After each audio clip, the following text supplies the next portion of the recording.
thank you to our sponsors, Little Voices. Are you a teacher with a passion for drama, music and performance, or feeling stuck in the classroom? Little Voices gives you the chance to step into a role where you can truly inspire young minds through the arts. This is a company I know well and admire.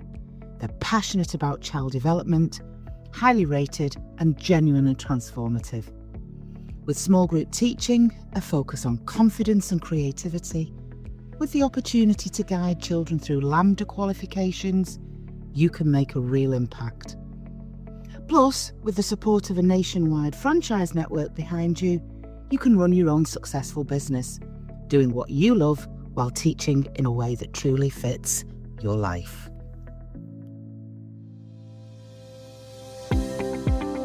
Hello, and welcome to the Pit Pony podcast with myself, Sharon Cawley, and me, Sarah Dunwood, in which we talk to teachers from all walks of life who exited the classroom from what they thought was a job for life and thrived on the other side of teaching. Coming up in this episode, I had a full-blown, I'm going to have a full-blown panic attack. I've never had one before or since.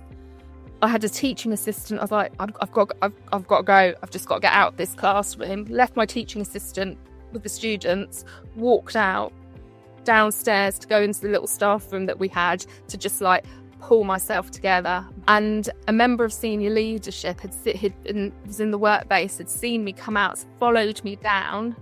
I'm having a full-on, I'm crying, which is not like me at all, ever. That's not me. And she started talking to me, and she's like, this isn't about you. I was like, I'm really sorry. Can you leave me alone, please? And for me to ask somebody to leave me alone is massive, because I'm a real people pleaser. I will go above and beyond. But I was like, can you not see that I'm in no fit state? And then that was it. I never went back. hello, and welcome to a wonderful episode of the Pit Pony podcast. And today we have a great guest who I have been in contact with for quite some time. So I feel as though this has been a long time coming, and I am so excited to hold this space for you today, Clare Gregg, to talk about your journey into teaching, through teaching and out the other side of teaching, because Clare is not a traditional pit pony by any stretch of the imagination. And actually, if you look at Clare's early years in life, she should have never, statistically, have made it into our profession, which makes it all the more tragic that she is no longer in the profession. Clare came into teaching at the age of 28, but prior to that, as a pupil, was a school refuser. She was on the Child Protection Register. She left school at the age of 16 very abruptly through the tragic death of her best friend to suicide. Her dad had a heart attack. She found herself in the parental role to her younger siblings, and at the age of 18 was homeless and pregnant. So this is somebody sat in front of us today, ladies and gentlemen, who should never have made it to the other side of the desk. But she did. And she tells her story better than I ever could. So sadly, Clare, you are no longer with us in the teaching profession. Welcome, thank you. And what is it you actually do today, Clare Gregg? So I am now a mortgage advisor. I own my own business and I'm an activist. Cannot wait to get into this. Cannot wait to hear your story. And with that said, Clare, nobody tells it better than you do. So starting where you feel most comfortable, let's hear about your journey, Clare. So, yeah, like you said, I came into teaching as a late entrant at 28. Yeah, I left school when I was 16. I had a brief spell at sixth form college that just didn't pan out, didn't work, and I left to go into full-time employment. And when I was 18, I found I was expecting my oldest child, who's now 26 years old. When I was expecting him, my parents decided that I could no longer live at home, which was how I found myself homeless. I had my son. I had a second son when I just turned 21, And at that point, I was working for Bradford and Bingley Building Society. And my plan was that I would go back to work after I had my youngest child, Joseph. He's now 24. Unfortunately, he was born with a congenital abnormality of the lower limbs that meant that he required significant hospital treatment. He still has treatment today. That's how significant the condition was. And his condition was that he had to have weekly hospital treatment, multiple operations. So I did what any sane person does when they've just had a baby with a congenital lower limb abnormality and has a 2-year-old, and I signed up for a degree. The only qualifications that I had were my GCSEs that I had done pretty well at, even though I wasn't a big fan of being in school. Because I just turned 21, the university that I applied to, my local university, were prepared to consider me as a mature student. And I went for my interview with a 3-week-old baby, and the admissions tutor said to me, he said, "What makes you think that you can do this?" And I was like, well, I'm here because I knew that I needed something to get me through, to focus on whilst going through the treatment with my son. And I also knew that I needed to build a future for my children. And he was like, "Well, will anyone give you an academic reference?" And I was like, my head teacher at school, he'll give me a reference. And he did. I contacted my secondary school. He gave me a reference. I got onto my degree course and completed my degree. I initially went into teacher training when I graduated when I was 24, but my relationship broke down. It had been abusive. I was fleeing domestic violence, and I started the PGCE and just couldn't continue. I had a 3-year-old and a 5-year-old, and I just couldn't make it work. And my youngest son was having more treatment. He was going to have another operation, so I just put it on the back burner.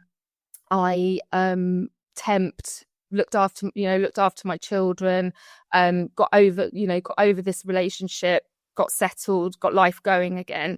And it was once life was settled that I decided, and I'd taken a job as a cover supervisor and a teaching assistant. And I just loved it. I was just like, do you know what I mean? This is it for me. I've always loved learning. I've always loved education. Like, where knowledge is power. And I fundamentally believe that, still believe that today. And so I'd been working as a teaching assistant and as a cover supervisor, and I just loved it. Like, it was so much fun, and it was something that just came really naturally to me. So it just felt like the right progression just to go back and do my PGCE, which I did. I did that in 2008. I qualified in 2009. And I just had a real passion for it because education had changed my life. I would not have got to that position if teachers hadn't believed in me, if my head teacher, who even, I owe so much to him, because if he hadn't supported me in writing that reference, then I wouldn't be in this position. And my oldest child is on the autistic spectrum, so I had this insight, and I was just like, this is the right thing for me. Yeah, and I loved it. I mean, what an entrance into the profession. When we hear so many stories, I went to university, I did my PGCE, I went in, then later on, I had my children and everything changed. You've sat with a 3-year-old at your university interview. So you've definitely come about this in a different way. So what was your subject, by the way, Claire? What was your specialism? My specialism was RE. Okay, so you do RE. Okay. Yeah. So I'm thinking at this point, you make your way in, you've made it. You should not have a seat at this table. So there's gratitude, there's disbelief.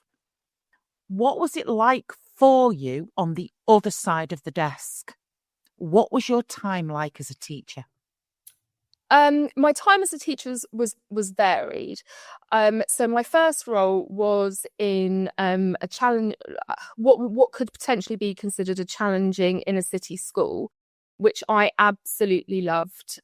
there was a great senior leadership team, people that I'm still in touch with today, an amazing sense of community, an amazing team. It felt very much like the school that I'd gone to myself, and it was really, really supportive. It was progressive. It was forward thinking. They had a very fresh way of looking at how do we deal with the problems and the issues, the social issues that we've got in front of us. They were trialing something called human scale education, where it was schools within schools and you had communities within a school, so that the students stayed within the community, the staff moved around, and there was a set number of staff that worked within it. So you really got to know the students really well. We only had 10 children in our tutor groups, which were called learning families. It was really holistic. It was a wonderful place to learn my craft. I learned a lot there. And I'm going to bring Sarah Dunwood in at the moment because on a couple of levels, really, because number one, I think knowing the types of schools that Sarah worked in, you recognise Clare as a kid, don't you? You recognise Clare as a pupil in the first instance more than a teacher. Yeah, for sure. Yeah, I do, because you as a child would have been the child that I really, really focused on in school. Life's dealt you a fairly rubbishy hand, and what can I do to help? And I think there's that, but there's also what you've described in terms of the school that you were at in that first job. You're describing one of my schools that I absolutely adored. And it was everything. It was community. The staff were together. The kids were hard, but they were lovely. It was everything. It was everything. So it has just made me go a bit warm and fuzzy, but also I kind of know what's coming. So how many years do you do at this school, Clare? You're in there, you're loving it. There's the communities, the families. I'm waiting for the but. So I was there for 3 years, and it's intense. And I've by this point, my children are becoming teenagers. I've got a blended family, so I have 2 stepchildren. I have 2 children of my own, and I have 4 boys. There's a year between each one. And my stepchildren, the oldest one, live with us, and they sort of bounce back. They bounce backwards and forwards. So I had a really full-on family life. And my oldest child, number 2, had an EHCP. He was really struggling with the transition into GCSE. And I was like, I was having to, it was quite a distance from where I lived. And actually it was about, this isn't a good fit for my family anymore. My family come first. That's it. That's my bottom line. They always have. They always will. There's no job that I will ever do that will be more important than my children. And so I left with no job to go to do supply, because I needed that I just needed that flexibility. Took a supply role in a local comprehensive, very, very different to where I had been, very affluent, very middle class. But because it was a small school, had a quite a big SEN department. People opted for that school because of that. So they named that school on that was statements, now EHCPs. And I started there on short-term supply that developed into long-term supply and ended up as a fixed-term contract. And I loved it. Again, a different kind of teaching, but because of the SEND, which was always been my passion in inclusive teaching, I just loved it. It was also an opportunity to teach English and geography, which I had as part of my degree, which was great. And that was brilliant. Was really enjoying it. And then I ended up quite seriously ill and needed an emergency surgery. That meant that towards the end of this fixed term contract, I was covering a maternity leave. Obviously I was off work sick for 3 months. It was a significant medical emergency. I'm very lucky to be telling the tale. This was my first experience of going, hang on a minute, you can't do that. actually you can. I returned to work, and the person who was coming back from maternity leave wasn't coming back for about another 2.5, 3 months, but my contract was ending at May half term. They were coming back in September. And because I'd been off sick, they didn't extend it. And that was the end of my contract. And I was furious. I'd put my heart and soul into it. And to me, I was just like, this is so unfair, not just to me, but also to the students, who ironically have since become clients of mine. And now I do mortgages for them. And it really, I was like, oh, right, okay. Do I still want to do this? So I was like, right, I'll try some more supply. Got a great, so again, short-term supply that turned into a permanent role. Again, another challenging, comprehensive, great place. Really, really enjoyed it. But then an opportunity arose to go and work in an online school. After I'd been there for about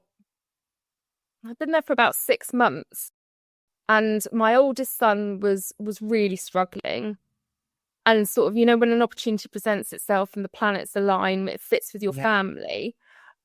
It just felt like that was the right thing to do. So I took this role in an online school. It was a head of department. It was sort of a middle to senior leader role, and it was an opportunity to build this online school.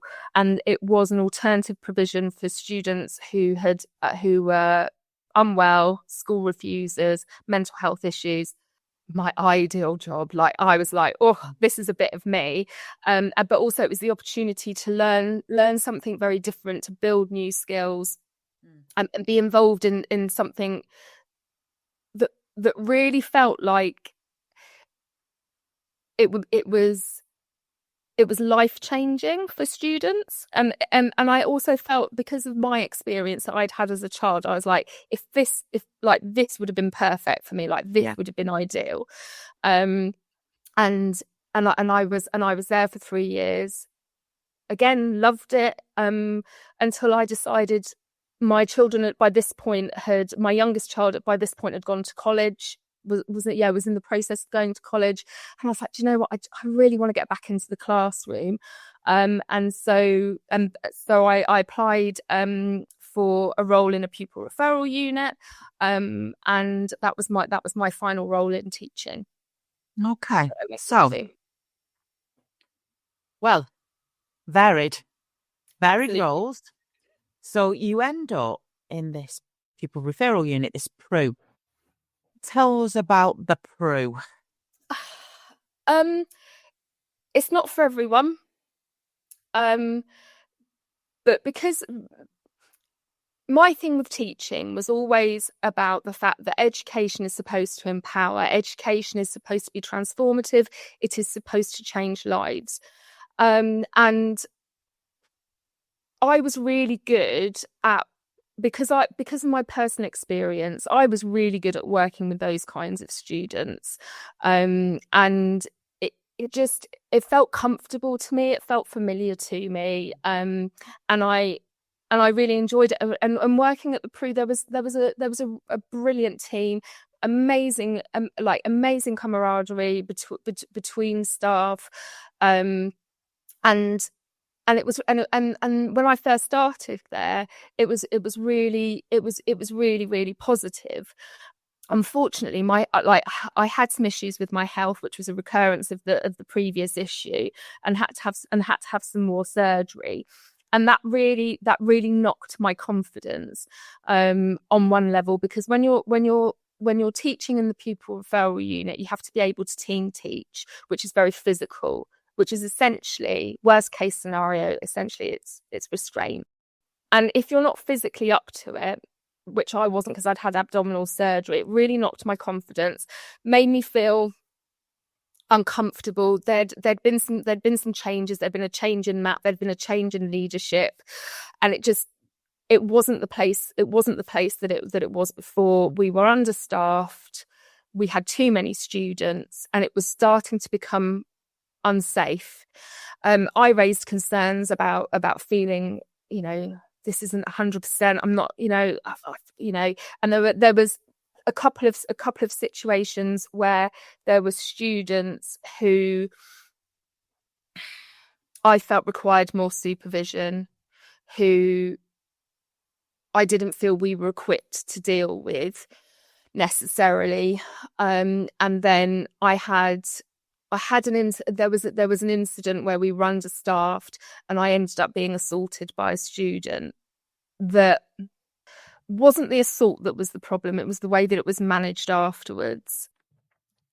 And given my experience, my level of resilience, the fact that I can face any challenge head on that is thrown at me, it was very overwhelming to feel that actually this is a bit too much for me.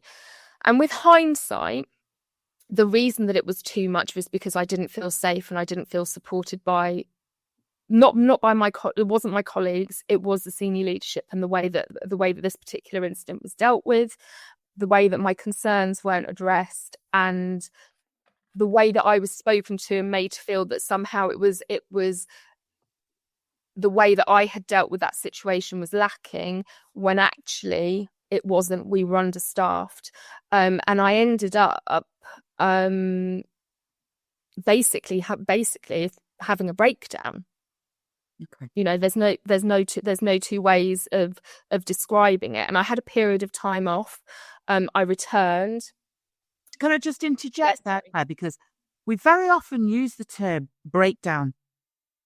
And people listening to this, because I know that we're going to talk around the fact you have complex PTSD, you've had a lot go on in your world. What do you mean by a breakdown? Talk to me as if I don't understand this term. What does a breakdown look like for a teacher? So for me, I wasn't able to function, is probably the best way of describing it. My youngest son had gone off to university, and so all of my children by this point are adults. And I think that probably was a contributing factor to it, because I could indulge myself, maybe. I don't know, but I think when your children are young, like you keep your game face on, and that's not to say that they don't like their father, their stepfather. He is an amazing hands-on parent. Like, he's brilliant. So it's not that I was doing it all on my own. I absolutely was not. But because I didn't have to, I guess because I didn't have to think about the day-to-day parenting, I could just let go. And what that looked like, You had the luxury of being able to have a breakdown. Yeah, I had the luxury of being able to have a breakdown, which meant that if I didn't want to get dressed, I didn't have to get dressed. If I didn't want to wash my hair, I didn't have to wash my hair. And it was literally like going into pure on vegetation mode of like not wanting to leave the house, not wanting to engage with people, not wanting to have conversations, basically just wanting to completely withdraw from life, hibernate, and put myself back together again. And I mean, I did things like I made myself little lists, which were things like, and I ticked them off, and I was like, this is ridiculous, but I needed something to like get me going. And so I'd have like little lists that were like, get up, have a shower, put some makeup on, take the dog for a walk, speak to another human being. I do joke about it, because I joke about everything, because that is my coping mechanism, because I think there's humour in the darkness. There absolutely is. And there were times there that it was very dark, because I was just like, what am I going to do? And the thought of going back in, I don't know if it was the thought of going back into the classroom. It was the thought of having to deal with that gaslighting again, because teaching and that role had become like an abusive relationship. There were so many things in that experience that mirrored my experience as a child growing up, that mirrored my experience as a survivor of domestic violence, and I just couldn't believe it. Sarah, that's quite a powerful parallel. it's a significant parallel to draw. And I think it goes to something we talked about this with Holly Jones in relation to neurodiversity. We've talked about it in other podcasts. Something happened somewhere along the way in the teaching profession where the psychological and physical safety of the adults was no longer something that was intrinsic to going into work. Something flipped. I don't know when it was, but I know, having conversations, I'm just going to shout them out. I know, having conversations with the drama llamas, that there was a tipping point where actually, why am I being asked what I did that caused that child's behavior? So, sorry, I'm not engaging enough as a teacher, and that makes it acceptable for that child to verbally abuse me, for that child to get in my face, for that child to shove me as they barge out of the classroom. Something happened somewhere, and I don't know why. And for me, if we've got adults going into a workplace, regardless of what the workplace is, but in a school situation where our job is to keep children safe, then somebody surely must have a responsibility to make sure that we are psychologically and physically safe in our own workplace. Because here's the irony with what Claire said and what I heard. It wasn't the attack. Yeah. It wasn't the act of violence. How it was dealt with. It was how it was dealt with. And that, I suspect, is what fed in to the complex PTSD. I am not being believed, or I am at least being questioned, and I'm questioning. How did they handle it in that respect to make you feel like that? So there were two incidents. So the first incident, I was spat at in the face, which is really invasive, and it was particularly triggering because of previous experiences. Okay. But at no point was so. I washed my face, washed it out of the back of my hair, and because this had happened at lunchtime when I was supervising, and I just carried on. I carried on supervising. I taught all afternoon. There was a conversation at the end of the day. I was very clear about the fact that the student involved had total control over themselves. And the reason I knew that they had total control over themselves is because I had enough time to make a decision about whether or not I was going to move my face or not. And I knew that with this particular student, if I moved my face, that was it. If I moved my face and showed this particular student that he had the power to make me move my face, then it was, all bets were off. So I didn't move my face. And that's how I ended up being spat at in the face. I made this very clear. I made it very clear that this particular student was in control. If he had been as in, we talk about this heightened state of arousal.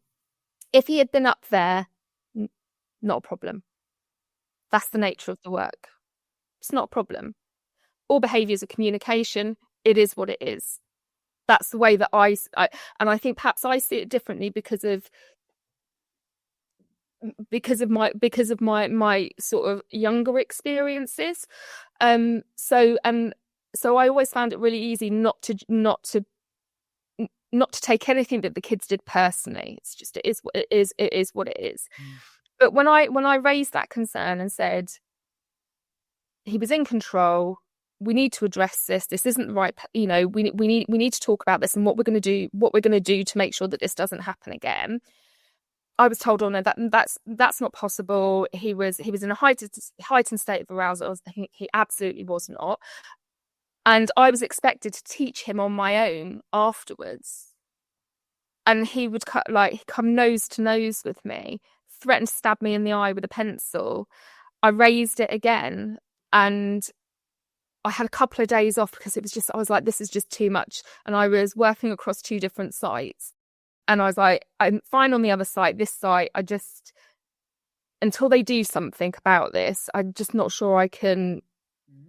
I just can't, sort of thing. Anyway, in the 2 days that I was off, this particular student had an episode, assaulted 3 male members of staff, and then they decided that, oh no, this isn't the right place. So it's okay to assault a female member of staff, but the moment that 3 male members of staff can't contain this student, we're gonna do something about it. And I was so exhausted with it. I was just and angry and worn down. And now now I'm able to talk about it. Now like the sort of the ability to challenge is back. I'd lost all ability to challenge. And then I had another. It was all too much. I'd had this period of time off after this particular incident. I'd gone back, and then there was a second incident that was the end of teaching for me.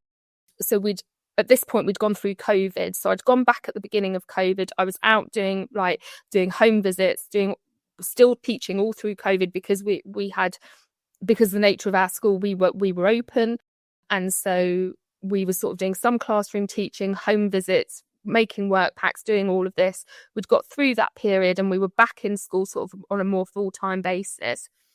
But you had all the cleaning stuff, and I was sprayed in the face with cleaning solution by a different student.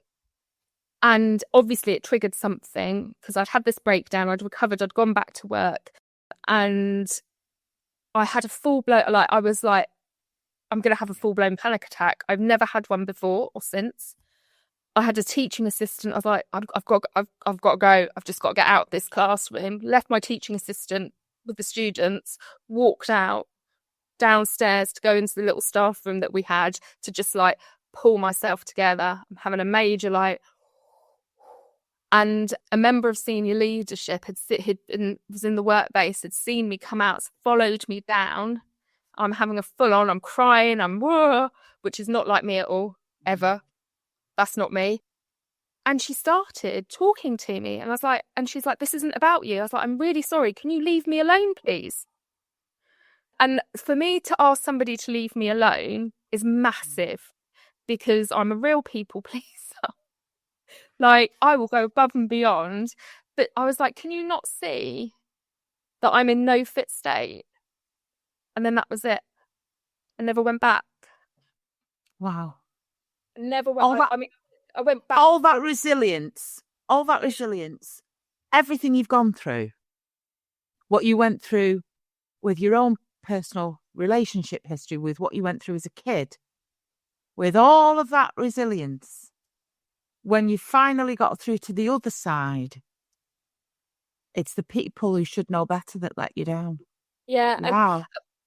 And what did it in the end? So I went off sick after that, and I still thought I was going back. And the process of sort of having to have these meetings with this particular senior leader, they were all really traumatic. They were all really, really triggering. I had occupational health input. It was occupational health who suggested that I had complex post-traumatic stress disorder, and that the only way that I was going to recover was to leave teaching. That was going to be the only way that I would recover. And the way that they described it to me was, there's only so much that a person can put up with, and this is the straw that has broken the camel's back. You've reached your limit. You've reached your limit. And there was I made good use of once the occupational health had made it clear that it was the environment, it wasn't me. It made it much easier to regroup, make a decision, say, right, that's it, enough is enough. So I took the full period of time off sick that I could take off sick, whilst I made a decision. And then and then I decided that I wasn't going to go back, and that was Easter 2021 I left teaching. Okay. Wow. Okay. Well, let's take a minute, shall we, Sarah? Because that is what a way to end that career. That it's horrible. It's absolutely awful. And in my experience, Claire and Sarah, when I'm speaking to members of the Life After Teaching group, and you'd be amazed how many of them are in PRUs and how many of them are suspended. The amount of teachers who get suspended in PRUs, because it is like the Wild West on the one hand. So, it's quite lawless inside some of the PRUs that are run within the UK. But yet the senior leadership team hold the staff to the highest of standards. And there's almost like a disconnect between the reality of what's going on in the classroom and then what's expected of the teachers. So many of them are suspended. Many of them get injured. Many of them are then put on support plans. A PRU and that kind of world of alternative provision. I've had horror stories. I mean, yours in particular is appalling. Sarah, what are your thoughts on what you've just heard? No doubt you've made your notes. No, I haven't, because I was listening, and it just, I think the thing that injures us most as adults, I'm speaking for myself, possibly Claire, but I know other colleagues that I've worked with, is when the people who let you down are the adults. Kids, you can, and you articulated it, Claire, in that moment with that child spitting, he made a calculated decision. It wasn't a decision that was in the heat of the moment. A lot of what happens with children is because their brain chemistry is such that they've not yet learned to regulate. It doesn't make it right. It's part of learning that there's those conversations afterwards. But the adults should be supporting the adults in the best way to support the children. I keep coming back to this. How dare somebody who's seen you walk out of a classroom heightened, distressed, clearly not in any fit state to have a conversation, start, to coin a kid's phrase, pecking your head? Let me go. Telling you how you should be dealing with it emotionally. It's nonsense. So I come back to psychological safety. I come back to teachers are quite often victims of very inappropriate behaviour. Let's be tempered, but very inappropriate behaviour.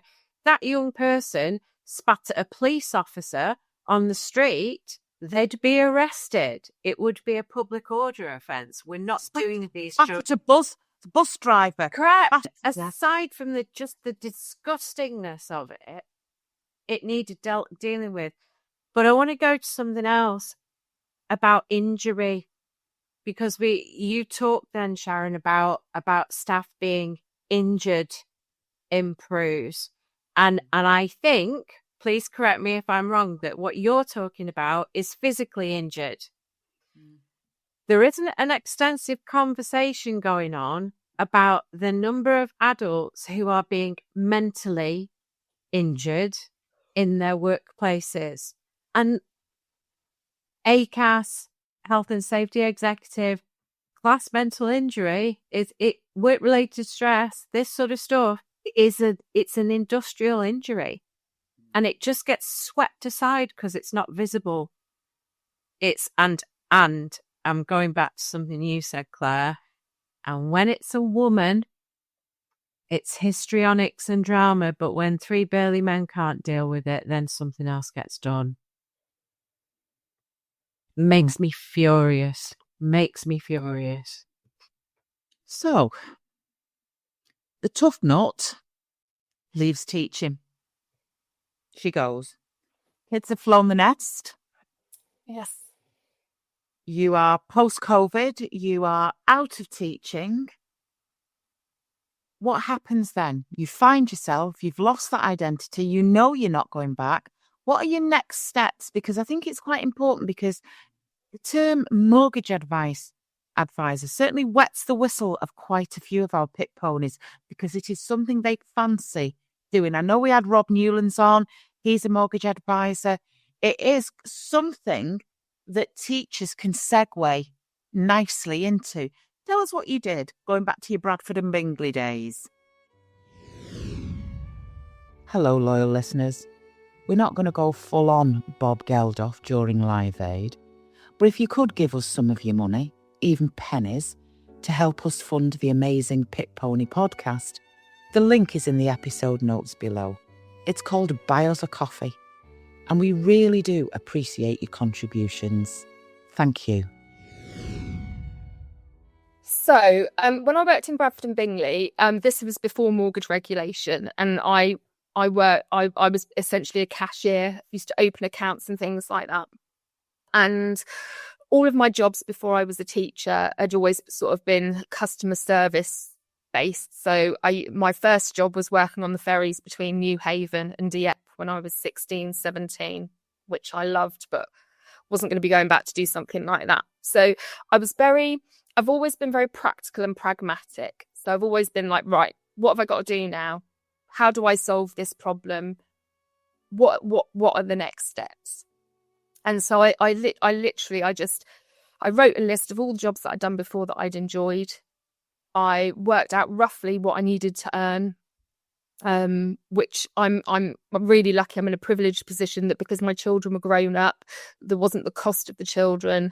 My husband is in a role that means that he can take the brunt of the household costs. So there wasn't the same pressure to earn what I was earning when I was teaching.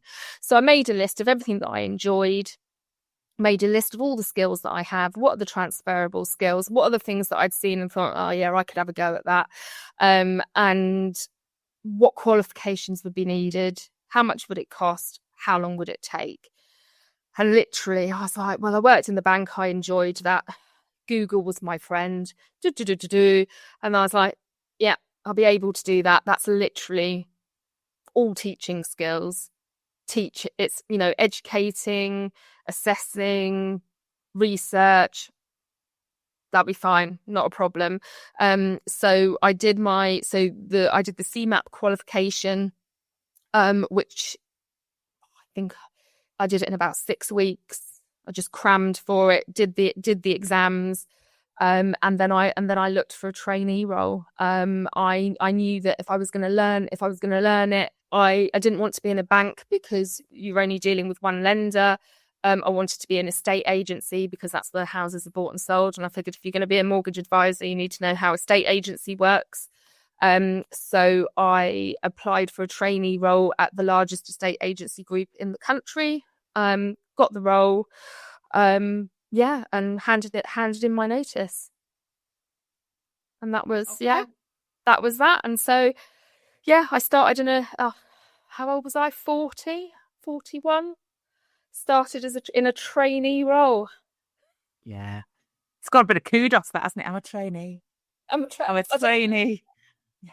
I'm only a young thing. It's like the reverse. It's the reverse of mature student, isn't it? When you're in your early 20s, mature student's a great thing. Yeah. Trainee. Yeah. Honestly, I was just excited to be able to go to the toilet when I wanted and have a cup of tea. I was delighted. I think your story's a great one. So what does your day-to-day look like now? What does your working day look like as a mortgage advisor? Oh, it's so because I run my own business, sort of half of my work is sort of working on the business and the other half of the work is mortgage advising. So for me, it's really important that the work that I do has some kind of social impact. So I specifically work with a very small niche. So my thing is about supporting regular working people, working class people out of the private rental trap and into home ownership. I'm furiously passionate about it. And I've started to get involved in some activism alongside that. So it's not just sort of traditional mortgage advising. There's a real education bit involved in that as well. And I'm working on building a platform so that I can provide resources and like a plan for here's your blueprint for if you're renting at the moment, this is what you can do to become a homeowner, because there's so much out there that people don't know about and my industry doesn't shout about because it's not profitable enough for them. So my day-to-day work is meeting with clients, problem solving, researching mortgages, decisions in principle, mortgage applications, a lot of hand-holding, of guiding people through the process. I feel like my tribe find me. So I have a lot of neurodivergent clients who my approach seems to appeal to. I don't know.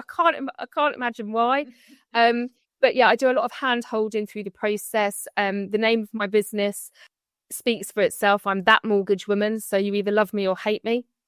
So when I bring up solicitors to hassle them about why things aren't progressing, I'm that mortgage woman. But yeah, so it's a real mix of everything. And because I'm self-employed, I can work everywhere, anywhere that I want to. So last week I was in Portugal. Yes, you were, because you were supposed to be recording this last week. Having whilst we was, and you're stuck in the airport.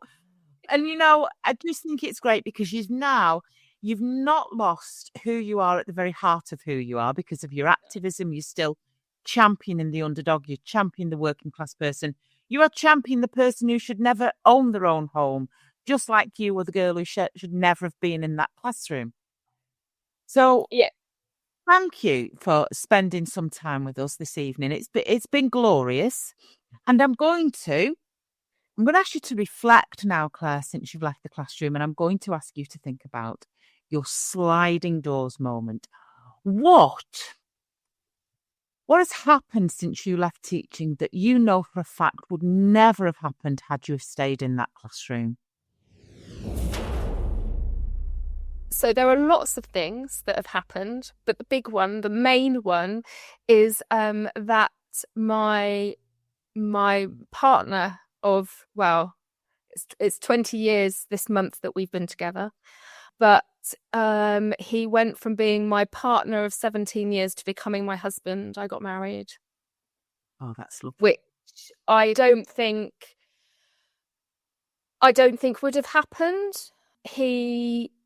Leaving teaching was very difficult. The first year was a real process of grief.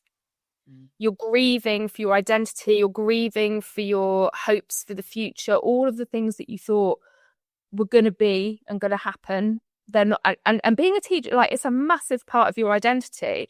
I still tell people that I used to be a teacher because I'm really, really proud of the fact that I was a teacher. And you know what?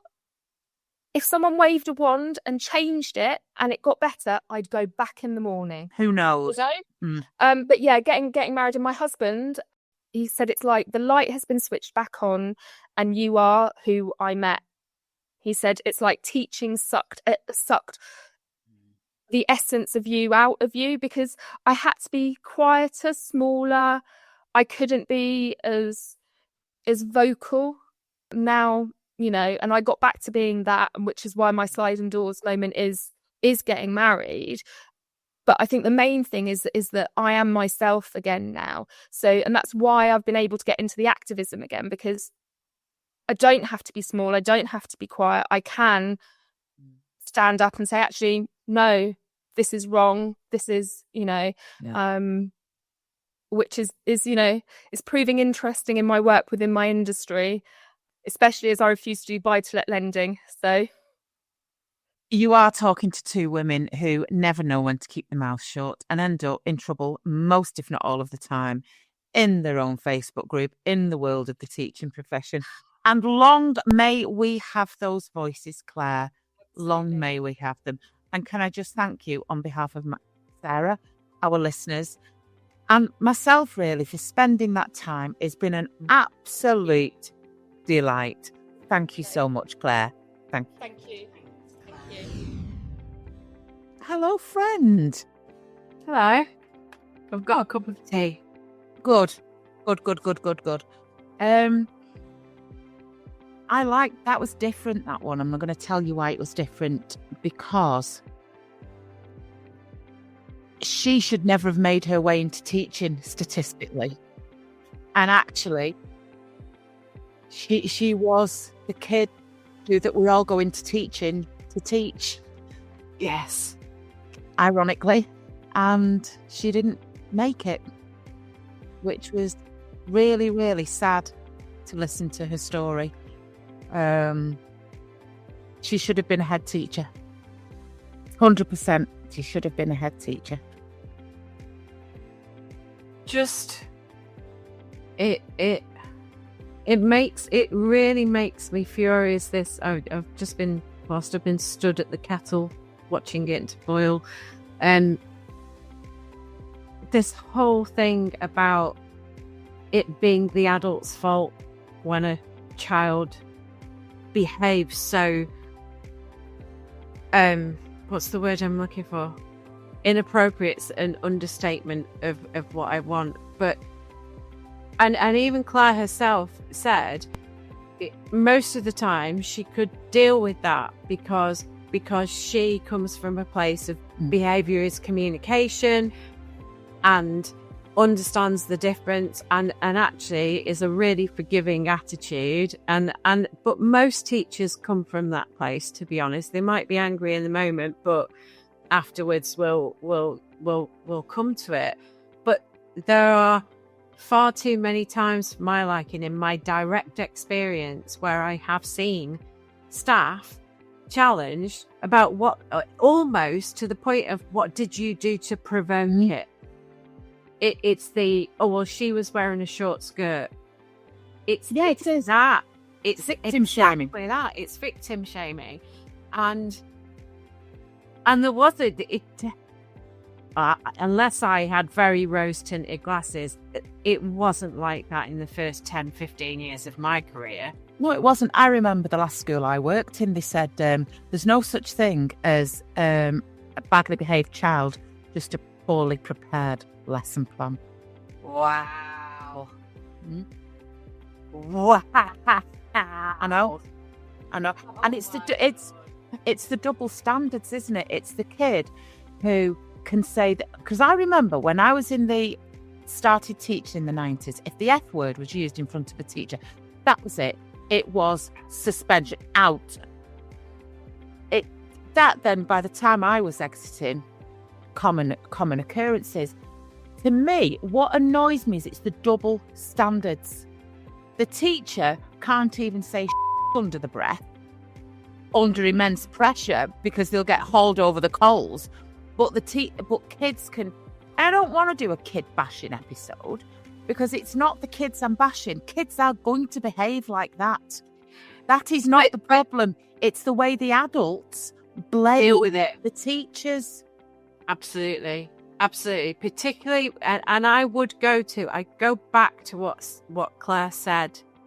When there is a choice that the child is making. So as an example, I worked in a school that had 32 different languages spoken at its peak. 32 different languages. And there was, I remember, a particular year group, a particular cluster of boys who made it their business to utter expletives in their native tongue. Unfortunately for them, a lot of the support staff also spoke the same language. So the staff were made aware of what keywords were, so we knew what was going on. But that was calculated.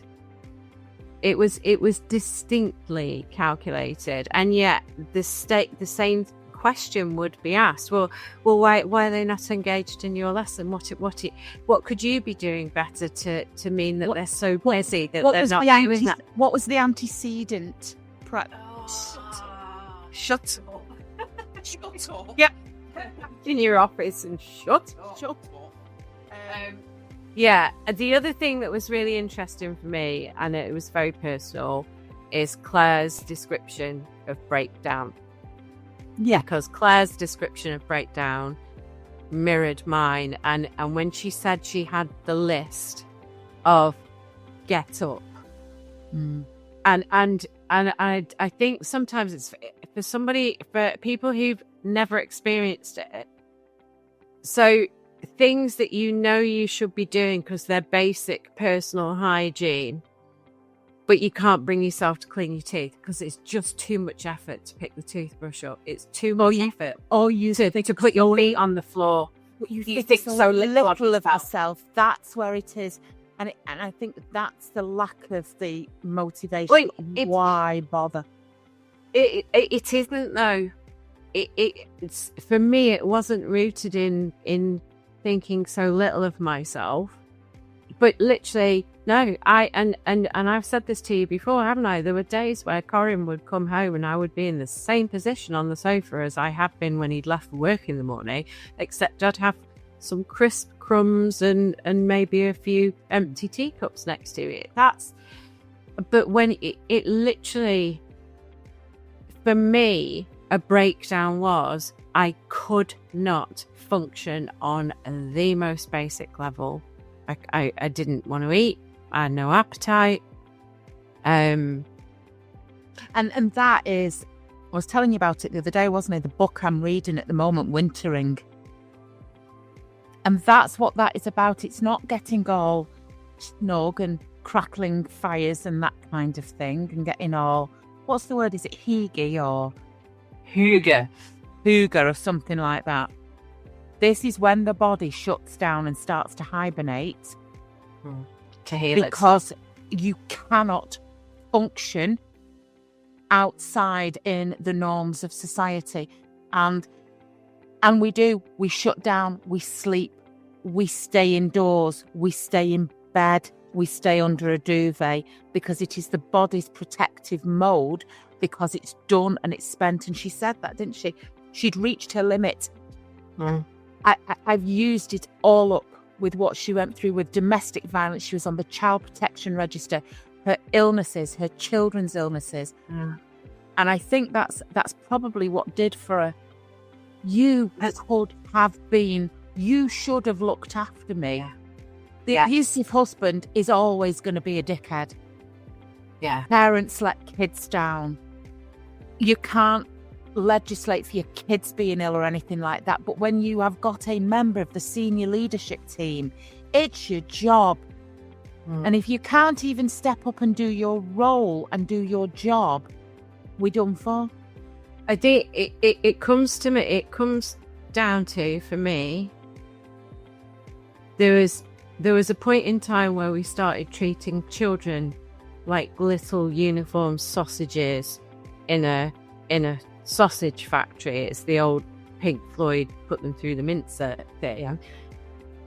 And then it very quickly turned into doing the same for staff. And we talked about this on the back end of the episode with Nick, about the where's the point where people have stopped taking into account the reality of what might be going on in people's lives and everything that they're bringing with them. We talk about it with children. We talk about childhood trauma experiences in children and how that carries through. Why does it's that double standard again? Why does that not apply to the adults?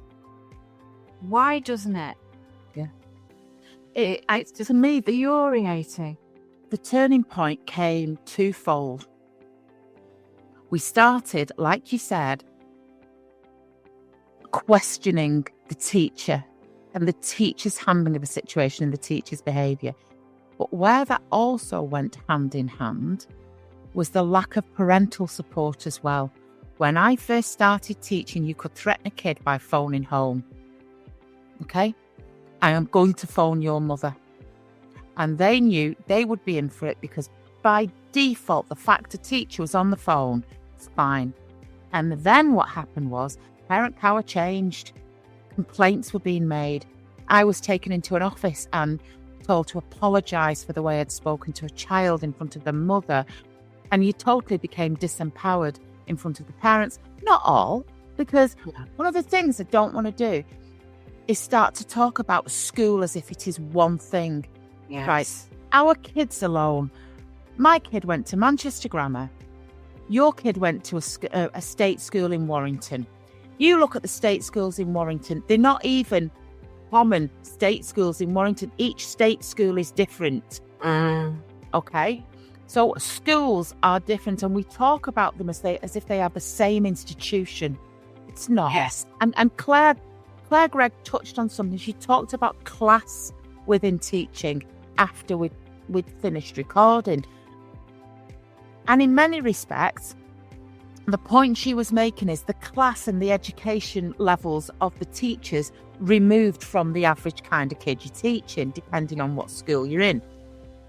But the one thing that you will find that runs as the common thread, irrespective of which type of school your kid goes to, there will be children who teacher bait, who make it their mission when they go through the door to bait a supply teacher, a teacher. And that doesn't matter whether you're talking Eton or Bash Street Comp. You're going to get that in human nature.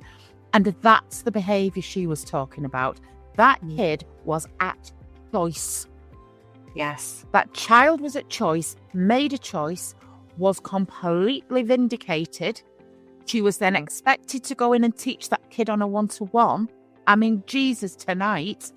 Then, only when the child starts to amplify to see how far they can get away with it, goes for 3 other members of staff who happen to be male, something is done. Kids sit at choice. And they're the ones that gets me when they decide before the lesson that they're going to destroy that supply teacher's lesson, or there is a certain MFL teacher who's going to get it. That's where I think there should be accountability for your senior leadership team. But what do? They put those teachers on support plans. Yeah. And so the cycle continues. But on reflection, she was a loss to the profession. She is great. She's really, really passionate about empowering working class people onto the property ladder. She was at the Tolpuddle Martyrs Festival this year, wasn't she? She's a brilliant, brilliant woman and a sad loss to the profession. But such is the way of the world, my friend. Indeed it is. So, and it's another day where I'll be angry about somebody else's circumstances. 100%. It has been a long day. My light is fading as we speak. It's been a long day. It's been a good day. It's always a good day working with you, my friend. We're always on. Did you get rid of the spider, by the way? No, I've left the spider in our office. Not because I'm frightened of spiders, because you were so dramatic with what you did. You can't. You should have seen it. It had tattoos. Good, it's on black now. It's got knuckle dusters, has it? Knuckle dusters. Was it throwing gang signs? Indeed, this dark is a limb. Yeah. Right, if you've got a spider in our office in Limb, the chances are it has got a tweed jacket and it's got a privately educated child. Bloody hell. Spider in the office. Unbelievable.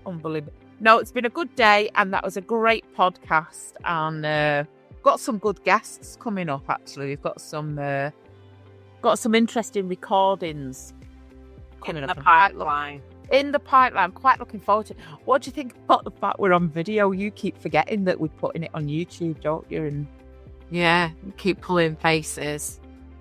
And I want to drink my tea. And can I just point out that my can, even though it looks like it might be alcoholic, it is not. What is it? It's sparkling ginger and blood orange. Fair enough. Can't argue with that. Right, so I'm going to go and get myself something to eat. I'm having cottage pie. Nice. Enjoy. Yeah, not go far wrong.